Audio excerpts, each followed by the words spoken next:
It's now recording. Thank you. Good evening, everybody. Welcome to the meeting of the Audit Standards Committee. I've received apologies from Councillor Borough, who has been substituted by Councillor Rees, and also Councillor Burnett Faulkner, who's been substituted by Barry Panter. I don't believe we've got any other else to do. Item 2 then is declarations of interest. Has anybody got any declarations of interest that they need to make in relation to items on the agenda? No? Okay, thank you. Item 3 then, the minutes of the previous meeting, they can be found on pages 3 to 6. Is everybody happy that they are true and accurate representation in the meeting we last had? Yes. Yeah. Okay, thank you. Take those record. Item 4 then is to look at the audited statement of accounts for 2023-24, and we've got our two representatives from KPMG who are going to go through those for us. First of all, we've got Richard Lee and then Rob Fenton. I think Richard's going to introduce it. So over to you, Richard. So, thanks, Chair. So, I'm going to talk to you about the KPMG report in the agenda pack, which is the year-end report to the committee on the year ending 31st of March 2024. If there's questions around the actual accounts themselves, I'll look to Craig and the finance team to talk around those, if that's okay. But yeah, the report you've got from KPMG, well, firstly, it's our first year-end audit report that we've presented here at this council. So, and the fact that we're here at the end of September, I think, from our perspective, it is, I suppose, an indication of how well progressed we are with the audit, and you know, we're broadly where we need to be from a conclusion perspective. So that's really positive, and I think that's probably how I'd like this report to be read by members. As I said, the audit has gone well, and I'll take you through a bit more detail in a moment. But the audit to date has gone well. It's probably fair to say that there's a few pieces of work that are outstanding to get us to where we need to be in terms of being able to sign opinions, but there's also some national context where there's legislation passing Parliament at the moment that impacts the whole sector. So we need to be mindful of that in the conclusion of the audit process. But just in terms of the body of the report itself, so page 2 of our report just basically sets out that we are well progressed, and when it gets to the time when we sign the opinions, we anticipate being able to issue unqualified reports on the financial statements, which is as good as it gets from an audit perspective. But I think it is important that I just caveat that by saying there is still some work to do. And you'll see on page 3 of the report, which actually is quite a good summary page of the status of the whole financial statements audit and the observations and report recommendations that we're making. But in the bottom right-hand corner, there is an outstanding matters element. And since we've issued the report, we have actually eroded a number of those outstanding matters. By far the most significant point that's outstanding is actually linked to a technical accounting position around pensions, and that's around how the scheme is in the surplus, and it's around how you recognise that surplus, the amount that's attributable to Newcastle as an authority in comparison to the other scheme members. And so we're working through that. That's not an issue that just impacts Newcastle as an authority.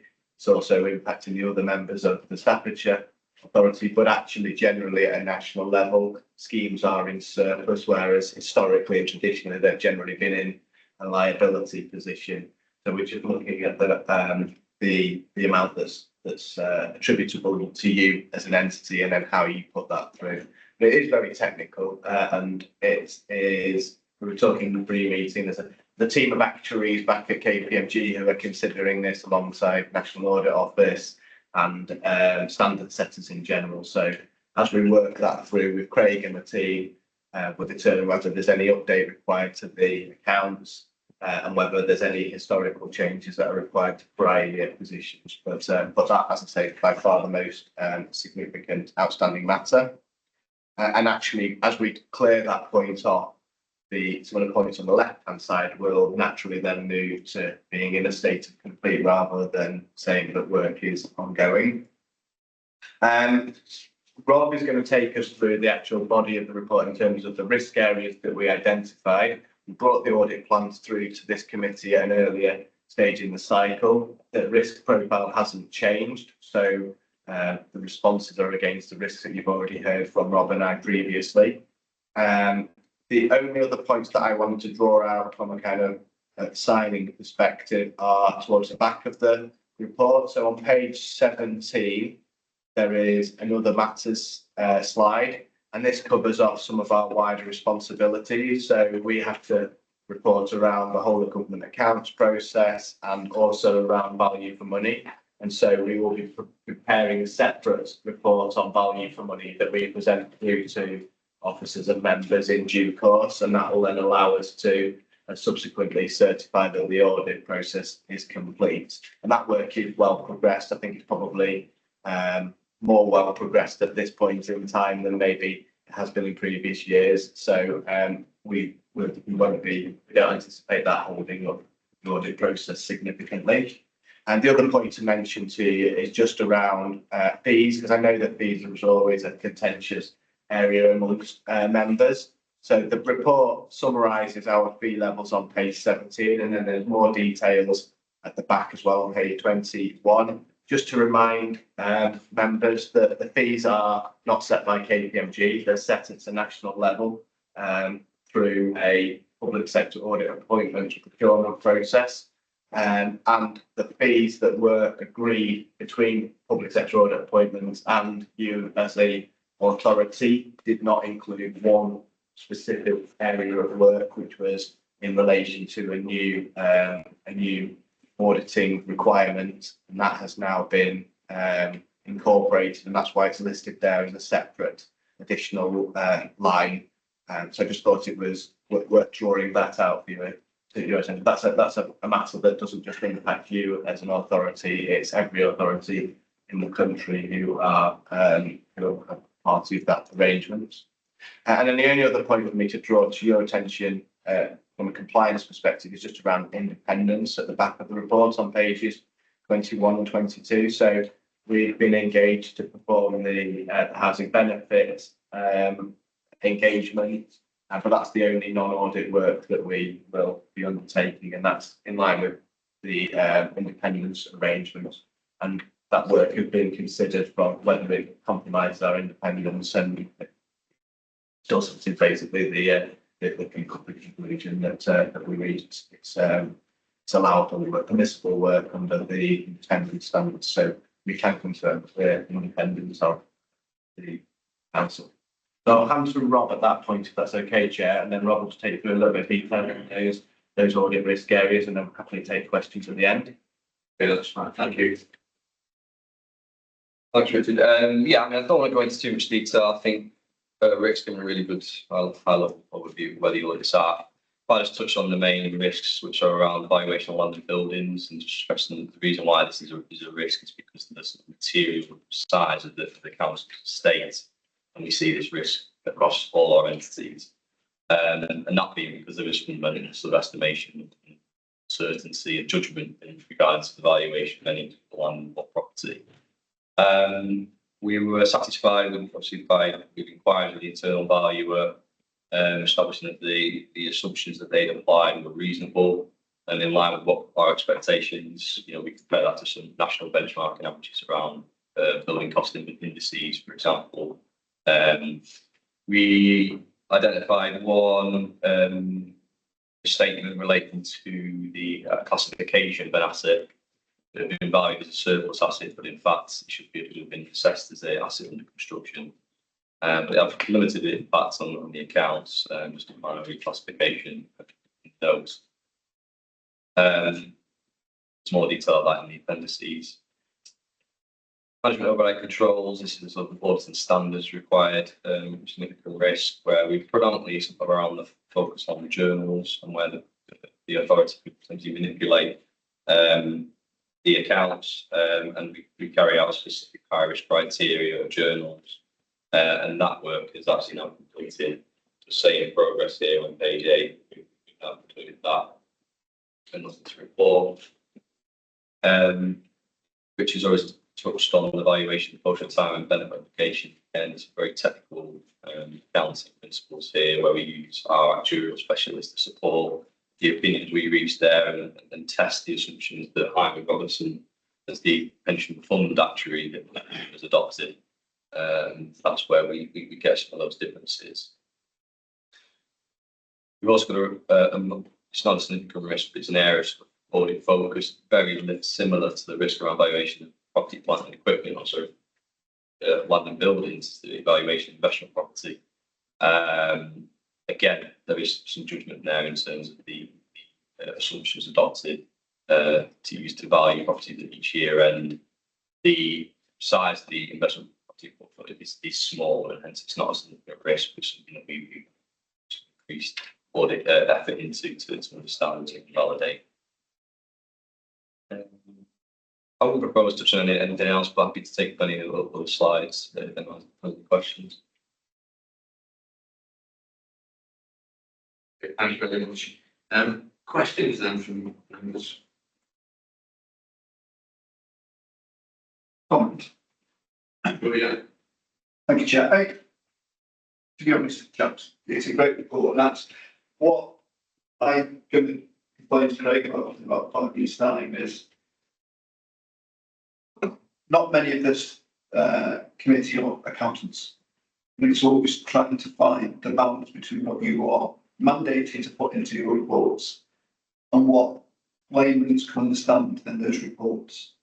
So from that point of view, it really does try. So thank you for that, because it does make a massive difference. I'm a QBE accountant, so I get it, but not everybody is. And I can imagine the hours that it will have taken to go through these 2 reports tonight, and probably still not understand half of it. Now, nobody can ask to be trained to be an accountant and 3 hours training, but as long as we've got some sort of inkling of what we're looking at, and then hopefully if people stay on the same committees for a bit longer as well, that also helps from a training point of view. So it's probably as good as it can be from a layman's point of view, so that it's understandable.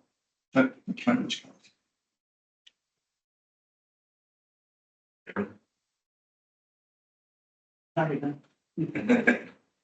Yes, I take the point that Councillor Stubbs is saying. However, there is an exhaustive glossary of terms, and I'm not good at sums, but I do get the coherence of what you're trying to say. There might be bits that I don't follow because I'm law doesn't have with sums. All I would say is earlier on you said that a particular thing had been given a misnomer, it had been wrongly. Yeah. So perhaps looking at the glossary terms and making sure that that doesn't happen again, because like he says, we're lay and therefore need as much help from a glossary of terms as possible. So if that could be as thorough as it is, so that we're guided in what to call things very clearly.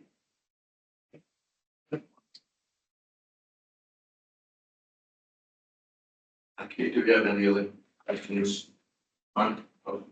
Just on the statement of accounts, and I don't know how we do it, Craig, so I'm going to ask an impossible ask. I think to expect members of this committee to sit and read through that 81 pages is incredibly difficult. Now, I know Sitford and various other bodies will, and that's how you do your statement of accounts. But I just feel there's got to be a better way, whether it's we have a one-off meeting where, I don't think training is necessarily going to work, where we are taking through this, not line by line, because that would be here all day, but taking it section by section. And if anybody's got any questions, and I don't want to drop them on you now because it's not fair, but there's got to be a better way that allows the councillors to better scrutinise, because this, from my point of view, this is probably one of the most important reports to go through the council all year. And yet 9/10 of the councillors, I think more than 30% of it, and that makes me uncomfortable. Much the same as if somebody put a HR report through, I wouldn't understand any of it. But at the same time, this is something that somebody walks up to us in the street and say, "Oh, did you see that in the report?"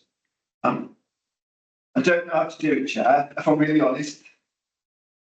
But I just think this is a massive, massive responsibility and a massive report. And I just don't think everybody will understand everything that's in it.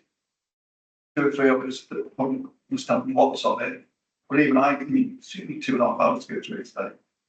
And I'm, been doing it for a while.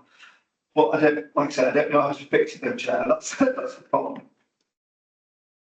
I think that part of it is that a lot of the parts of the report are technical, and when I first came here, we didn't get the preface, and the preface, which goes from sort of page 17 through to page 21 or page 23, actually gives you a lot of that information. And 15 years ago or whatever it was, you didn't get any of that.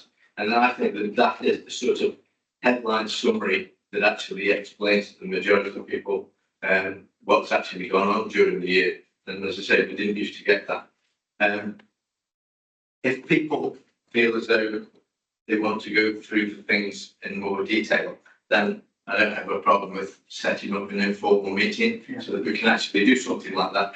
The problem that I found in the past is that the last time we tried to do something like that, there was only me who did it, and I already knew everything else. And I think that's the thing. It's probably the case if people actually express a willingness to go through these things in more detail, then that's fine. But we have to also recognise that we sit there for 3 hours and still not fully understand the collections account, or the different ways of dealing with the pensions and things like that. So if we've got people who want to do that, what you should do is let me know. Yeah, we can arrange an informal meeting where we can go through that, and we'll drag Craig back in, and I'm sure Craig will be more than happy to do that for us. But I think what we need to know is perhaps the areas that people want to cover, because I do think the introduction to the accounts does cover a lot of the things at a higher level, and to go beyond that may be asking too much of a lot of people in any case. So, maybe we can look at that. Is that something? Yeah, absolutely. I think the summary is great for the other 52 councillors that aren't sitting on this committee, that they can just read a capsule review of 10 to 12 pages and get it. I think for the committee that makes a recommendation to, they probably do need to know a little bit more. But I absolutely think the way I think that's probably the best way. Just informally, we can do that. But yeah, I like to. That's something you can look at next time, Craig, perhaps. Yeah, I'd love to spend more time. I think it's great that people take an interest in it. Like they're very dry documents, aren't they? And a lot of it is prescribed. And I think probably if you looked at our accounts 10 years ago to what they are now, they're vastly reduced. Which a lot of ways gone into that. But there's only so far we can reduce it. The other thing I was just going to mention is when we bring the accounts to this committee, the draft accounts, so there's a lot of talk in there about the variances on the statements and the reasons for them. And I think that is probably what would be more useful if we enhance that, or maybe have a session around what the differences are between last year and this year, and getting you guys and girls to understand that. So, okay, so I think then, I think that what we probably want to do is look at that in a bit more detail, at the point at which to actually see the accounts before they go up to be audited. And that doesn't preclude them being approved for audit. It just means that, you know, people who wish to look at them in more detail can have that opportunity, so that when it comes back at a later date, they've already been through them. Sorry, Joe, go on. Okay, it's just a little addendum about the previous little comment. The two things that give me a warm glow when I look at a Hector report, where it's not my scene particularly, which is this, is an executive summary and a glossary of terms. Yeah. It's like signposts that lead you to the right place. If you feel from having been on the committee that you've seen something that raised your eyebrow in the thou, that glossary of terms and that executive summary takes you straight to it to see if it's been dealt with since the last report. So I think we're doing everything we can other than take a BTEC in accounting and finance. I wouldn't recommend it. No, I wouldn't. Go to teach some company or accountants don't do the same. Oh, we can see. Oh. That's lucky my copy book. But yes, I mean, I think we're doing everything we can, and it's just sort of biting the bullet and getting used to the terminology, getting used to the style. If that helps. I respond. Thank you. Can I just thank then all the accounts team and the auditors and their teams for the work that was done. It's a very encouraging report, notwithstanding that there may be some further work to be done, but and particularly first occasion that they carried out the audit here. So thank you very much. And are we happy to go with the recommendations that the final accounts for the financial year 2023-24 be received, and also delegated authority given to the Service Director for Finance and myself, the Chair of the Audit and Standing Committee, to sign off the statements of accounts once the audit has been completed, and also that the audit findings report for the financial year 2023-24 be received.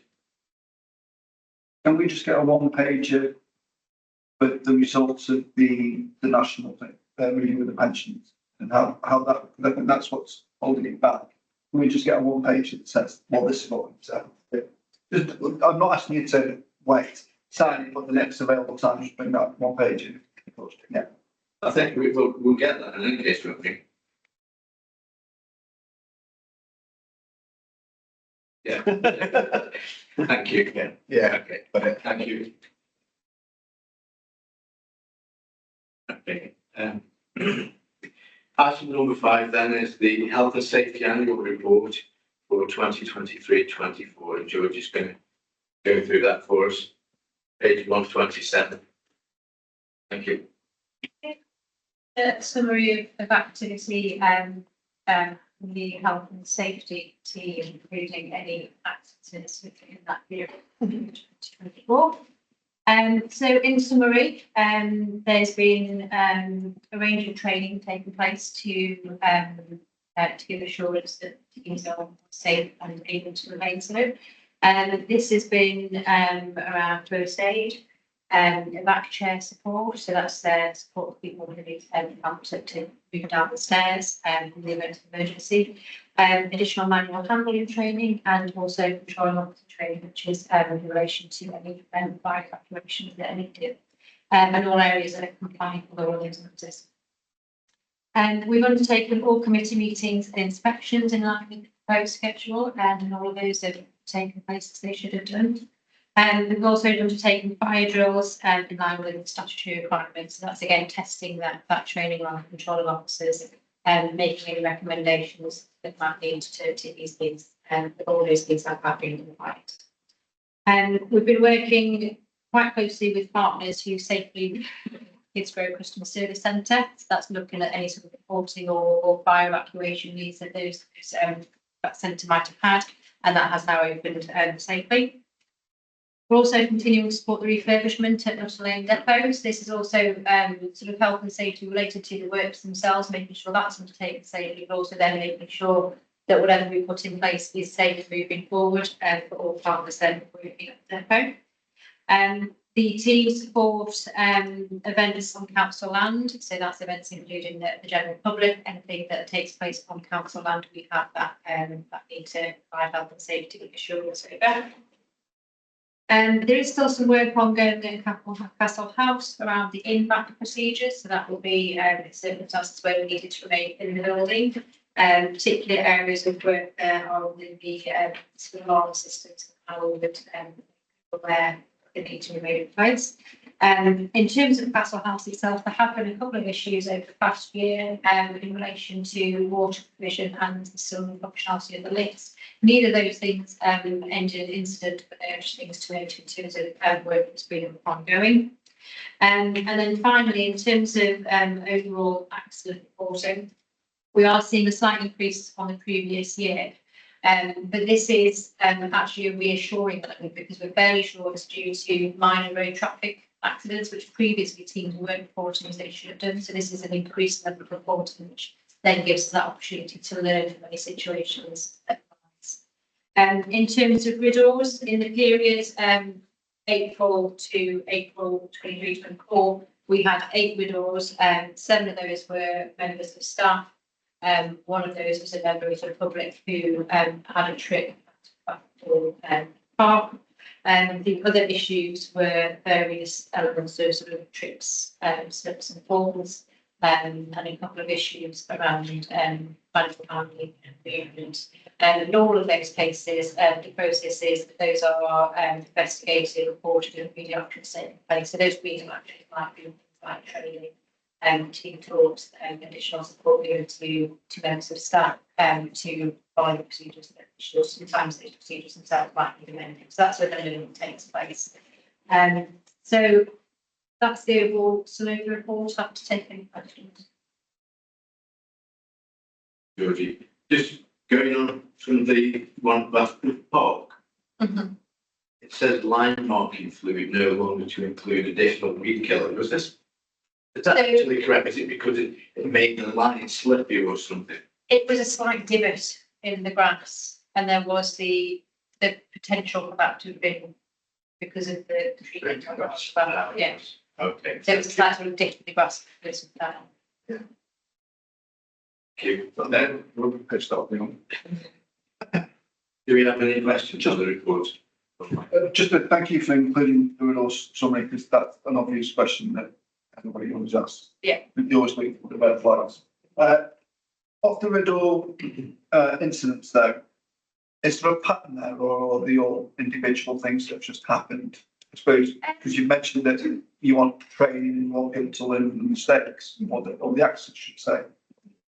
Or are these slightly different things, or is there a pattern that we ought to be? They are quite different things, in honesty. They're all similar in terms of they are mostly within street scene and waiting beside victims, and they are manageable accidents that happen, which is as we would expect. But the actual detail of what happened are quite different each time. So it's not really.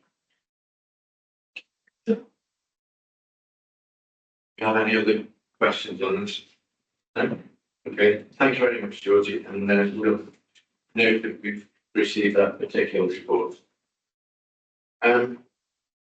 Item number 6 then is the corporate risk management report, and Anthony's going to go through that for us. When you are ready. Good evening, everyone. Thank you. Yeah, there's reports available at the pack. I would say there is an additional register which I've circulated to members this evening. I apologise, that wasn't included in the original online package. In terms of the, this is obviously to update members to the current position in respect to risk management controls and associated corporate risks identified. In terms of item 1 noted on the report, the recommendations to note that 3 risks are more than 6 months overdue for the review up to the end of quarter 1, 24-25. I'm actually advised since this report was printed that in fact those risks have now been reviewed, and I can give a verbal update in respect of those from the Service Director for Commercial Delivery. In relation to the the FM team, they're actually working through the sites requiring review based on perceived risk. And I'm advised that there is no significant perceived risk at the depot, or I think it was in relation to a wall that was mentioned. I don't have the details, so please bear with me. Please don't grill me about the wall. I don't have the information to hand, but I'm reliably informed that it's not perceived as a significant risk.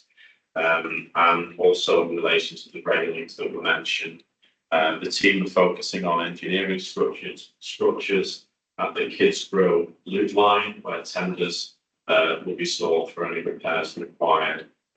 So that's just a verbal update in relation to that first item. Turning back to the main reports. The main headlines are to note that there have been no risk level increases across the board, no changes to the risk register itself, and obviously to advise members that if they wish, the committee would wish to scrutinise anything in more detail, then please, if you have enough of the details, then we'll come back to those in the next meeting. And obviously just a housekeeping point. To note that whilst the likelihood of a risk materialising may be mitigated, likely impacts may not change. So the report's there if you have any questions. Thanks, Anthony. Does anybody have any questions on the report? I think the only thing that I sort of took from the discussions that we had is that it might be good if we find out about the risk that was identified at Borough, just get an update on that for the next meeting. I don't think that we need an immediate release, need some clarification of it. So that would be good if we. Yeah, I'll take that now. But it's something I know is being monitored, and all the experts are satisfied that that monitoring is sufficient to meet that risk level. Are we happy then to accept the recommendations as listed on page 143 then? Yeah. Okay, thank you very much. Item number 7 then is the internal audit update. So Alex has come to give us their first report from the new internal auditors. Off you go, please. Thank you, Chair. This is the first progress report from internal audit since we started providing our services to the council in April this year, and it covers the period 1st of April to the end of August. As you can see in section 1.3 of the report, work during the first few months focused on meeting key stakeholders, as well as meeting with the key contacts for all the audits in the audit plan. And that was to get an understanding of the areas to be audited, as well as to discuss indicative scopes and timescales. Moving to section 2, which shows the progress against the plan, you'll see that whilst no audits have been completed to date, 6 audits were in the preparation stage and 3 audits had started. That's moved on a little bit now. We'll provide an update to that in the next progress report. The internal audit plan also includes 40 days that have been allocated to county fraud work, and that's both reactive and proactive work.